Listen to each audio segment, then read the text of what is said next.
오늘 이 기드온의 집이 낳은 아들 이 아비멜렉은 기드온이 죽은 후에 후악한 방법으로 왕이 된 자임을 우리는 본문에서 보게 됩니다. 그는 그 어머니의 형제들을 친족 관계를 내세워서 교묘하게 유혹한 후에 불량들을 동원해 자기의 형제들인 기드온의 아들들을 무참하게 살해하고 왕이 되었던 것입니다.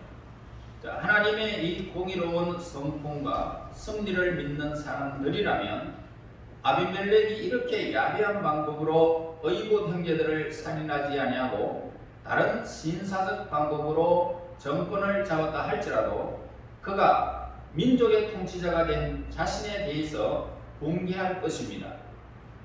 그러나 하나님을 기억하지 아니하는 이 세겜 땅의 이스라엘 백성들은 어처구니도 없이 그와 함께서 그가 바알 신당이나 일부 돈 많고 몰지각한 자들에게서 얻어낸 뻔 70개로 불량배를 사서 기드온의 아들들을 죽이고 왕이 되는 이것을 인정해 주었던 것입니다.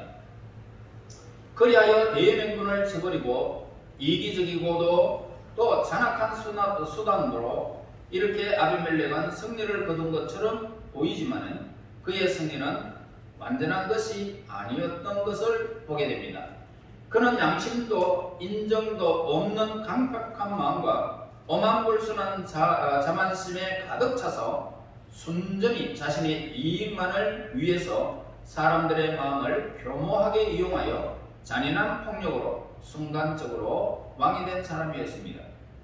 아비멜렉은 그의 외가 친족들을 그럴듯하게 그렇게 속이는 모습을 보게 됩니다. 그러자 그의 가문 이슬에 넘어간 그들이 다시 그가 태어난 고향 세겜 사람들을 선동하였고 마침내 뜻을 이루었던 것입니다. 우리가 살아가는 날 동안 인간에게는 성과 악이 공존합니다. 야심과 야망을 조금도 숨김없이 이렇게 기록해 놓은 것이 뭡니까? 바로 성경을 보게 됩니다. 3절에서 이런 말씀이 기록되어졌습니다. 그의 어머니의 형제들이 그를 위하여 이 모든 말을 세겜의 모든 사람들의 귀에 말하며 그들의 마음이 아비멜렉에게로 기울어서 이르기를 그는 우리 형제라 하고 라고 했습니다. 여기서 사실 아비멜렉은 그 당시 좋은 평판을 얻거나 중요한 위치에 있지 않았다는 사실을 보게 됩니다. 그러나 그의 친족들이 세겜 사람들의 환심을 사가지고 아비멜렉의 계획이 성취되게끔 해주었던 것입니다. 아비멜렉의 특징이 있다면 우리는 어떻게 평가할 수 있을까요? 바로 시기심이 있고 그리고 자만심 그리고 야망이었다라는 것입니다. 이로 인해서 이스라엘 백성들은 2중 3중으로 고통을 당하게 되었던 것입니다. 그들은 이스라엘 역사에 유례 없이 하나님께서 세우시지 않는 자의 이 통치를 어느 만큼 받았습니까? 3년 동안 받았어요. 3년 동안. 뿐만 아니라 그의 영향을 받아가지고 우상을 섬기게 되었던 것입니다. 그리하여 이스라엘 민족은 육적으로는 아비멜렉의 악정에 시달렸고 영적으로는 그들의 참 구원자이신 하나님을 배반하고 우상 숭배에 빠짐으로써 영육이 아울러 파탄 지경에 이르게 된 것입니다. 그래서 이 역사를 도울 삼아서 우리는 항상 우리의 영적 지도자를 바르게 지도할 수 있도록 저와 여러분 기도해야 할 것을 우리에게 가르쳐주고 있는 것입니다. 본문에 나오는 나무들의 비유를 들여서 우리가 역사적 사실을 매우 흥미있게 풍자한 사실을 오늘 이 본문에서 보게 되어집니다. 이 비유는 기드온이 낳은 70명의 아들 중에 유일하게 홀로 남은 말제 아들 요담, 이 요담이 아비멜렉을 왕으로 삼은 이스라엘 백성의 행위가 옳지 못하다라는 것을 깨닫게 하기 위하여 그렇게 풍자적으로 나무에 비유한 것입니다. 이 비유에 나오는 감람나무가 있습니다. 바로 그의 부친을 말하고 있죠.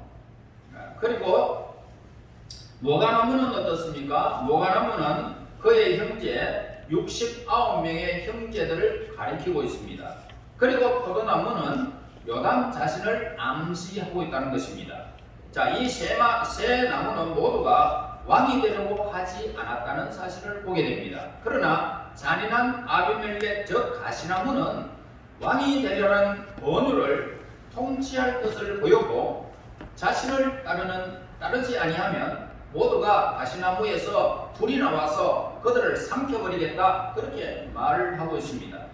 자, 이 비유를 그대로 실현하여 아비멜렉은 마침내 자신의 형제뿐만 아니라 많은 사람들을 한꺼번에 죽여버릴 만큼 아주 잔인한 정치를 9장 후반부에서 기록을 하고 있습니다. 자, 그 자격도 없이 악한 방법으로 잡은 이 정권은 결국 모래 위에 짚으로 지은 집과 같이 그 위에 새로운 죄가 계속 쌓이게 되었던 것입니다. 그러다가 마침내 그 자신과 그의 집 전체가 불길에 휩싸이고 말았던 것입니다. 이 폭군의 말로는 이와 같이 되고 말았던 사실을 우리는 성경에서 보게 되어집니다. 아비멜렉도 결국 여인이 던진 맷돌짝을 맞아가지고 두개골이 깨어져 버립니다. 그래서 생명과 정권을 동시에 잃어버리게 되었던 것입니다. 이 나무들의 비유에서 우리는 예나 지금이나 우리 주위에 숱한 비극을 불러일으키는 인간의 본능적 욕망에 따르는 위험성에 대해서 경고를 받게 되는 것입니다.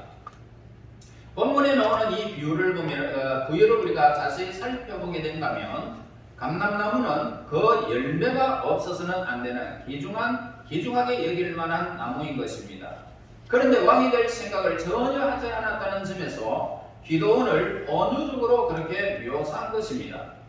감람나무는 동양, 특히 팔레스타인 지방에서 아주 귀하게 여겨지는데 귀한 나무 진을 내고 또 그 아실들은 맛이 좋죠. 우리도 많이 먹어봤잖아요. 중동에서 나오는 그런 머가를 많이 먹어봤는데 참 달고 맛이 좋습니다. 영양가가 높습니다. 또한 열매를 짤 때 나오는 그 올리브 기름도 있습니다. 식용으로 쓰이기도 합니다. 그래서 밤에 불을 밝혀줍니다. 이 부분에서 여러 나무들이 사람의 그 정신 속에 확립된 그런 판단력 또는 행동 원리를 상징한다고 하면은 즉 하나님을 사랑하라라고 가르치는 지혜와 같은 것입니다. 그래서 이 감람나무는 하나님과 사람을 영화롭게 해주는 기름을 산출하더라는 것입니다. 즉 올리브유는 인간의 영혼과 하나님을 일치시키는 그런 내적 지혜 그리고 거룩한 사랑의 표를 하고 있습니다. 그래서 이 본문을 통해서 우리는 감람나무가 나무들 중에는 왕이 되기를 거부했음을 볼 수가 있습니다. 하나님의 말씀은 이 비유를 통해서 우리에게 남을 지배하려는 정신은 사랑의 정신과 반대된다라는 사실을 가르쳐 주고 있습니다. 사랑은 뭡니까? 다른 사람을 도와줍니다. 그리고 봉사해 주고요. 은혜를 베풀려는 그런 것이지 지배하는 것은 사랑이 아니다라는 것입니다. 만일 성도들이 남을 다스리는 어떤 직책을 떠맡고 있다면 그것은 다른 사람들을 소나기에 넣어둔다는 것이 아니고 섬기려는 목적에 있다라는 것을 우리는 염두에 두고 아래 사람을 그렇게 섬기면서 다스리게 되어진다면 여러분들은 칭송을 받을 수밖에 없습니다. 억압지른다고 사람이 변하는 것이 아니로 사랑을 베푸면 사람은 변하게 된다는 것입니다. 만일 이 감람나무가 왕이 되었다면 어떻게 될까요? 그 특유의 기름을 하나님과 사람을 영화롭게 하지 못했다는 것입니다. 즉 영적인 기름이 주는 이 사랑의 풍요로움과 즐거움을 잃어버리게 되었을 것입니다. 이제 여기에서 무화과나무를 볼 수가 있는데요. 무화과나무는 팔레스타인에 가장 흔히 볼 수 있는 나무들 중에 하나입니다. 종종 길가에 가면 언제든지 탐스럽게 열려있는 그 나무가 바로 무화과나무입니다. 그러므로 그것은 일상생활에 필요한 평범한 덕성과 일치하는 것을 우리에게 가르쳐 주는 것입니다. 평범한 일상생활에 관한 이 덕이라고 할지라도 남을 지배하려는 욕망과는 분리되어져야 된다는 사실을 우리에게 가르쳐 주는 것이 무화과 나무의 비유인 것입니다. 그래서 12절에 보면은 나무들이 또 포도나무에게 이르되 너는 와서 우리 위에 왕이 되라 하매라고 합니다. 자, 성경에서 신앙의 참 진리를 가르치는 그런 교회를 자주 무엇으로 표현합니까? 포도원으로 비유를 하고 있지요. 왜냐하면 참된 신앙 원리가 우리 영혼에 미치는 그 영향력은 적당히 마신 포도주가 피곤한 우리 몸에 무엇을 줍니까? 힘을 줍니다. 그리고 기쁨을 주어요. 그런 효과를 나타내기 때문에 무화과나무는 참 화평의 은혜를 우리에게 준다는 것입니다. 자, 세상에는 어떻습니까? 하나님을 믿는 우리를 대적하는 것보다는 유익을 주는 것들이 더 많습니다. 그런데 왜 우리는 이 땅에서 조그마한 어떤 일 때문에 실망을 하고 있을까라고 하는 질문을 해보게 됩니다. 모든 것은 우리에게 풍부하고 우리에게는 모든 것이 넘치는데 왜 내가 실망을 하느냐 이 문제입니다. 사랑의 하나님께서는 우리를 창조하셨고 우리를 위해서 많은 것을 예비해 두셨습니다. 여러분, 이 땅에서 하나님의 백성들이 사람이 사는 날 동안 불필요한 것 없이 풍족하게 모든 것을 다 하나님이 예비해 놓으셨던 것입니다. 여러분들이 아시다시피 기름이 없으면 기름에 대체 에너지가 있을 것이고 대체 에너지가 무한대로 있다는 사실을 우리는 그 하나님의 사랑을 무엇으로 표현할 수가 있겠습니까?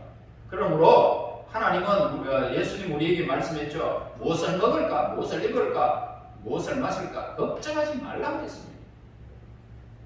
그렇습니다. 그러므로 우리 주변에 사랑하는 친구들이 있습니다. 우리들의 앞날에도 사모할 만한 또한 천국도 우리들을 위해서 예비해 놓으셨습니다. 기쁘지 않습니까? 우리가 하나님을 의지하고 사는 한 모든 일들이, 모든 자연 만물들이 무엇을 줄까요? 하나님을 향하고 있고 믿음으로 향하는 모든 일에는 우리에게 기쁨이 있습니다. 믿음으로 하면요 모든 것이 기쁨으로 이 세상에 가득 찼다 이 말입니다. 그런데 우리가 믿음이 없으니까 엉뚱한 더러운 것만 본단 말입니다. 엉뚱한 것만 자꾸 보니까 실망이 커진다는 것입니다. 내일을 바라보지 마세요. 오늘의 현실을 바라보며 우리에게 지금 배가 부르고 건강이 있고 밝은 눈이 있어 자연 만물을 보게 되어진다면 감사하는 것입니다. 충분하지 않습니까? 그것만 해도. 그런데 뭐 이중삼중으로 자꾸 계산하고 있느냐 이 말입니다. 13절 보겠습니다. 하나님과 사람을 기쁘게 하는 내 포도주를 내가 어찌 버리고 가서 나무들 위에 우쭐대리요. 자, 오늘 여기에서 성경 진리와 입에되는 섬김을 이렇게 받으려는 헛된 욕심, 이 욕심은 그 영혼에게 있어서 유익한 포도주가 아니라 독약이 된다는 것입니다. 독약이. 그러니까 나는 안 버리겠다. 하나님과 사람들 앞에 내 삶이 있기를 원합니다. 그러나 내가 위에서 우쭐댄다면 이거 포도주가 독주가 된다. 자, 14절 보세요. 이 모든 나무가 가시나무에 이르되 너는 와서 우리 위에 왕이 되라 하며. 그러자 이 가시나무는 그것이 당연하게 여겼던 것입니다. 누구든지 자기를 따르지 않으면 멸망시키겠다라는 의사 표시를 하고 있습니다. 이 가시나무는 찌르는 가시를 가진 비천한 감목으로 불이 붙으면 어떻습니까? 가시나무 불 한번 붙여봤습니까? 우리나라의 가시나무 말고 가시떨기라고 그렇게 나와 있지 않습니까? 그 떨기를 붙으면 후루룩 하고 다 타버려. 자, 그런 나무를 여러분 연상시키면 되겠습니다. 그래서 다시 말해서 이 가시나무는 하찮은 것에 불과하고 있습니다. 하찮다. 그래서 가시나무는 남을 지배하려는 욕망의 상징으로 그것은 본질적으로 불신앙임을 우리에게 가르쳐 줍니다. 이런 사람은 자신과 자신의 교활함 외에는 다른 어떤 것도 믿지 않습니다.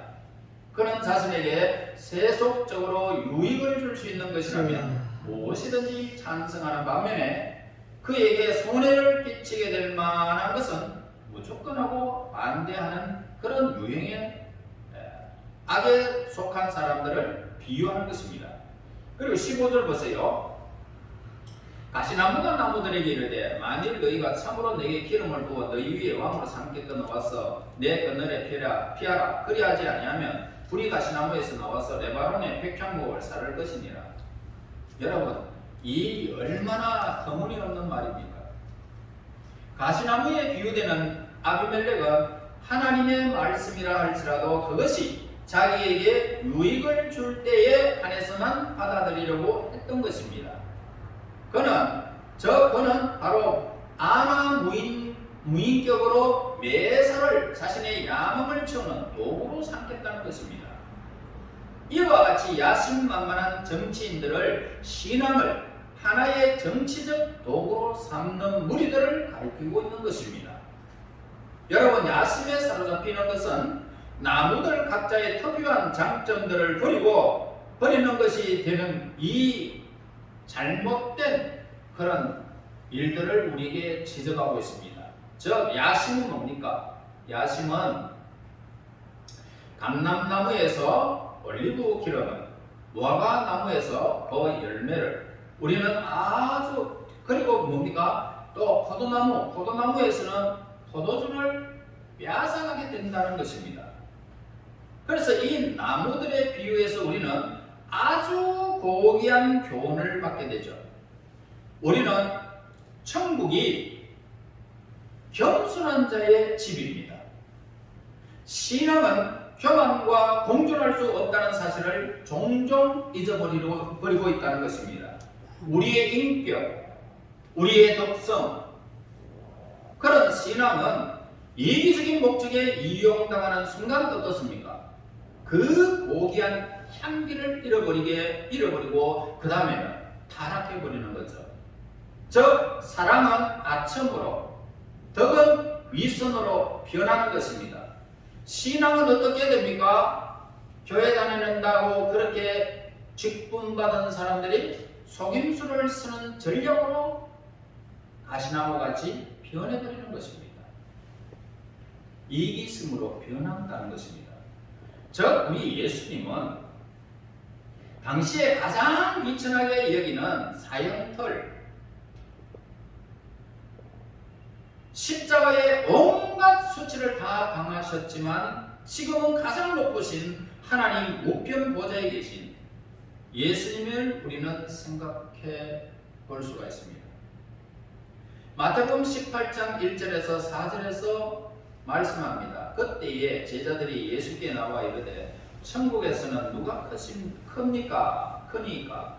예수께서 한 어린아이를 불러 그들 가운데 세우시고 이르시되 진실로 너희에게 이르노니 너희가 돌이켜 어린아이들과 같이 되지 아니하면 결단코 천국에 들어가지 못하리라. 그러므로 누구든지 이 어린아이와 같이 자기를 낮추는 사람은 천국에서 큰 자다라고 예수님이 우리들에게 말씀해 주고 있습니다. 아멘. 그러므로 천국과 겸손은 결단코 분리될 수 없는 밀접한 관계임을 우리에게 가르쳐 주고 있다는 것입니다. 그러므로 오늘 이 본문의 말씀에서 분명한 사실이 있습니다. 사람에게는 누구나 다 내가 하나님으로부터 부여받은 사명이 있다는 사실을 우리에게 가르쳐 줍니다. 감람나무, 무화과나무, 포도나무, 가시나무, 어떤 나무이든지 하나님은 우리에게 그 필요한 사명을 다 주었다라고 우리에게 가르쳐 주고 있죠. 그러므로 우리가 맡고 있는 일에 만족한다라는 것은 매우 바람직하고 매우 현명한 하나님의 사람들의 사명 맡은 자의 자세인 것입니다. 왜냐하면 우리 일생에 있어서 자신이 맡고 있는 일에 불만을 느끼면 어떻게 될까요? 그리고 더 높아지기를 원한다면 어떻게 될까요? 여러분, 그렇게 마음을 먹는 순간부터 우리는 모든 매사에 힘이 쫙 다 빠져버립니다. 누가 여러분들을 가만히 있는데 여러분들을 높여줄 사람이 누가 있겠습니까? 그러므로 우리의 삶에 있어서 우리가 담당하고 있는 이 지위가 우리 인생의 가치를 완전히 평가해 주는 것은 아니다라는 것을 우리에게 가르쳐 줍니다. 감람나무의 역할이 있고 모가나무의 역할이 있고 포도나무의 역할이 있을 뿐이지 우리가 그것을 통해 가지고 왕이 될 수 없다 이 말입니다. 그러므로 즉 다시 말해서 뭐냐? 우리가 이 세상에서 높은 지위를 차지하고 있다 하여서 반드시 우리가 이 세상에 많은 공헌을 하고 있다라고 볼 수는 없다는 것을 우리에게 가르쳐 주죠. 우리는 이 세상에서 어려운 환경에 처해 있는 사람들을 보게 됩니다. 잘못이 많은 사람들을 보게 됩니다. 도움을 필요로 하는 사람들과 섞여 살아가고 있는 것이 우리의 현실입니다. 자, 이 험한 세상에는 장소와 때가 있습니다. 그리고 어떤 종류의 일을 하는가라고 판단하고 그러한 사람들이 있기 마련된다는 것입니다. 그러므로 예수님을 모르는 죄인으로 하여금 죄의 사슬에 풀려나가게 하고 방탕한 길을 걷던 사람으로 하여금 변화되어 지역사회에 공헌하도록 해주고 비참함에 이렇게 상태에 빠진 사람으로 하여금 복음을 받아들여서 희망을 갖게 해줄 수 있는 그런 사람, 이 사람은 성경에서 복 있는 사람이다 라고 합니다. 천국이 저희 것입니다. 결론적으로 말씀을 드리겠습니다. 이 여담의 나무 비유에서 우리는 인생에는 단순한 허영심으로 말미암아 이 세상의 정권을 잡은 자들이 누리는 이 세상의 헛된 명예보다 더 고귀한 것이 있다라는 사실을 우리에게 깨닫게 해주고 있습니다. 우리 인생의 진정한 가치가 뭘까요? 눈에 보이는 것이 아니라는 것입니다. 세상의 사람들이 볼 수 없는 하나님께서 우리에게 주신 사명이라는 것입니다. 사실 우리의 주위의 환경을 보세요. 우리 주위의 환경은 고통스럽기 거지없다는 사실을 보게 됩니다. 여러분도 고통스럽지요. 우리를 실망시키는 일들로 꽉 차 있습니다. 또 우리를 괴롭게 하는 것이 너무 많습니다. 오늘은 괜찮겠지. 그러나 눈을 들어서 보게 되고 귀를 열어서 듣게 되어지면 실망스럽고 괴롭히는 일들이 우리 주변에 산적해 있다는 것입니다. 우리가 그들을 참아내며 불평하지 않는 것만으로도 우리는 지금 잘 살고 있는 거예요. 너무 잘 살고 있는 거예요. 불평하지 않는 사람. 그러나 우리 성도들이 늘 힘써 행할 일이 있습니다. 이런 세상에서 힘써야 할 일이 뭡니까? 그것은 다른 사람들을 위해서 항상 인내하는 것이 우리에게 필요한 것입니다. 그리고 무엇이 필요합니까? 겸손하고 내 자아를 내세워서 그렇게 막 사람들에게 우쭐대는 것이 아니고 내 자아를 부인하는 태도를 가지는 일이 우리에게 꼭 필요한 일이라는 사실을 기억해야 됩니다. 여러분, 나가서 막 성질내는 일들이 있겠지요. 여러분 실망시키는 일이 있습니다. 참으셔야 됩니다. 인내해야 돼요. 나는 저 사람보다 나은 것이 아니고 나는 내게 있는 삶을 나는 살 뿐이다 라고 생각하면서 여러분들에게 불편함을 주는 사람을 대적하지 않는 자는 복이 있는 거예요.